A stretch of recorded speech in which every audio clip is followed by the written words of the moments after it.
दूसरा topic discuss करने जा रहे हैं। When premium amount is not paid by the share holder. मान लो इसी केस में 10,000 शेयर था, 3 रुपये एप्लीकेशन, 5 रुपये अलॉटमेंट, 4 रुपये first and final call. Allotment में ही 2 रुपये प्रीमियम था। और एक शेयर होल्डर जिसके पास 100 शेयर था, एप्लीकेशन का पैसा दिया लेकिन अलॉटमेंट और कॉल का पैसा नहीं दिया। तो अलॉटमेंट का पैसा नहीं दिया, इसका मतलब वो प्रीमियम का पैसा नहीं दिया। तो ये टॉपिक आ जाता है when premium amount is not paid by the shareholder whose shares are going to be forfeited by the company. तो इस केस में कैसे जर्नल एंट्री होगा, पहले हम लोग उसको देखेंगे। तो ये है जनरल एंट्री उसका। In case the amount is not paid, premium amount is not paid, तो शेयर कैपिटल अकाउंट को डेबिट कर देते हैं हम लोग। प्रीमियम का पैसा नहीं पेमेंट करता है तब हम लोग क्या करते हैं, सिक्योरिटी प्रीमियम अकाउंट को डेबिट करते हैं हम लोग। प्रीमियम का पैसा दे दिया होता तो हम लोग सिक्योरिटी प्रीमियम को डेबिट नहीं करते, देख लिए हम लोग पिछला वीडियो में। लेकिन अगर प्रीमियम का पैसा नहीं दिया है और हम उस शेयर्स को फॉरफिट कर रहे हैं तो सिक्योरिटी प्रीमियम अकाउंट को डेबिट करते हैं।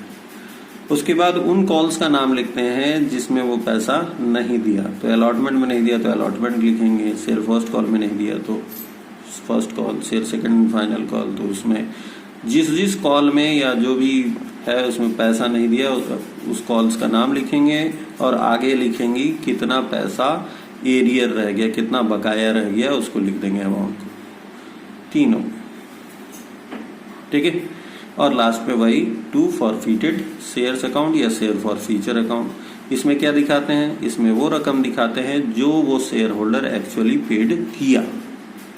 ठीक है, लिख दिया है amount received on forfeited shares. ठीक है। तो अब हम लोग एक क्वेश्चन के माध्यम से हम लोग इसको और समझने का प्रयास करते हैं। एक क्वेश्चन है हमारे पास, ये क्वेश्चन है ये सहगल लिमिटेड वाला। तो सहगल लिमिटेड 10,000 शेयर जारी किया 10 रुपया करके, 12 रुपया पर शेयर, मतलब 2 रुपया प्रीमियम है इसमें। The amount was payable as follows, 1 रुपया एप्लीकेशन, 5 रुपया अलॉटमेंट में इंक्लूडिंग प्रीमियम, मतलब ये 5 रुपया में 2 रुपया शामिल है। फिर 3 रुपया फर्स्ट कॉल में और 3 रुपया फाइनल कॉल में। इसी तरह से 12 रुपया मांगा जा रहा है। The company did not make the final call, final call वो किया नहीं है।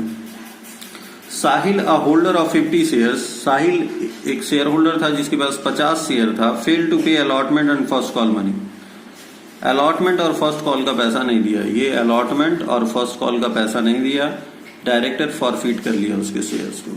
ठीक है। इसमें भी बोल रहा है give journal entries regarding for feature of Sahil shares. तो हम लोगों को पहले का एंट्री करने का जरूरत नहीं है, एप्लीकेशन, अलॉटमेंट, फर्स्ट कॉल का एंट्री करने का जरूरत नहीं है।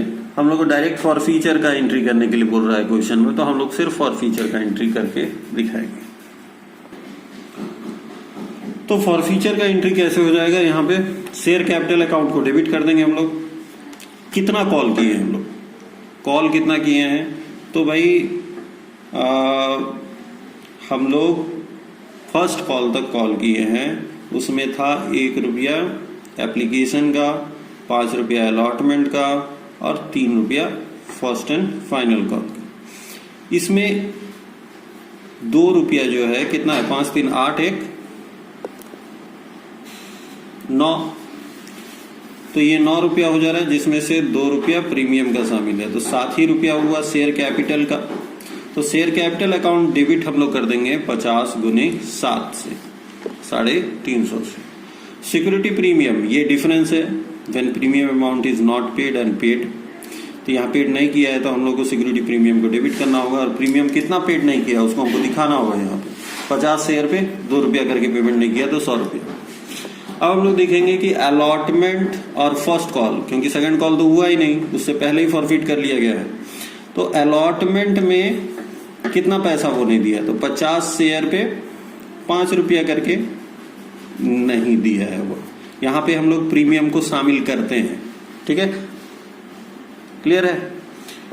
तो कितना हो जाएगा, 250 रुपया। फर्स्ट कॉल में कितना पैसा नहीं दिया वो, 50 शेयर पे 3 रुपया करके नहीं दिया तो 150 हो गया। और शेयर फॉर फीचर में कितना होगा, जो एप्लीकेशन का पैसा, तो एप्लीकेशन का पैसा वो कितना दिया था, 50 रुपया पे 50 शेयर पे 1 रुपया करके। तो 50 रुपया करके हम लोग क्या किए, फॉरफिट कर लिए। तो इन केस जब प्रीमियम का रकम का भुगतान न करे शेयर होल्डर और उसके शेयर को फॉरफिट कर लेते हैं, तो ध्यान देना कि सिक्योरिटी प्रीमियम अकाउंट को डेबिट करते हैं हम लोग, ठीक है। दूसरा बात कि हम लोग वो अलॉटमेंट में जो प्रीमियम का रकम है उस प्रीमियम का रकम को जोड़ करके दिखाते हैं, ठीक है।